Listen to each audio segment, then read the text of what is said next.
So God tells Moses, turn all of the accessible water in Egypt into blood.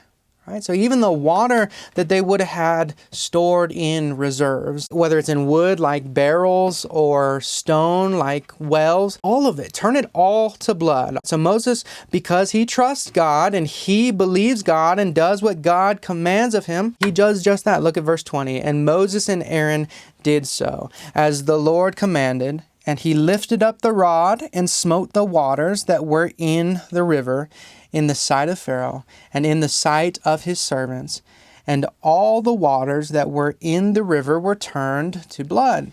And the fish that was in the river died, and the river stank. And the Egyptians could not drink of the water of the river.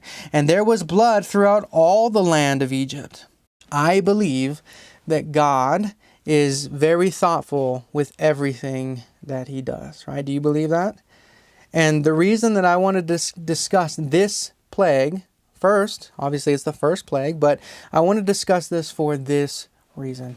Do you see that the first opportunity that God gives the Egyptian people to trust him is for them to trust the blood?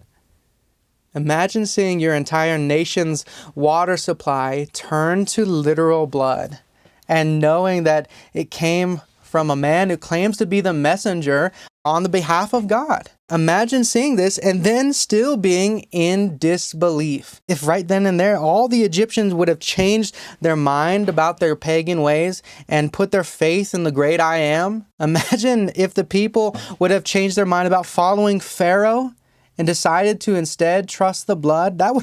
We would be reading a completely different story right now, right? But unfortunately, they didn't. Instead, they all rejected the blood and accepted deception and accepted a cheap party trick in comparison to what God had shown them through the work of Moses. Now look at this.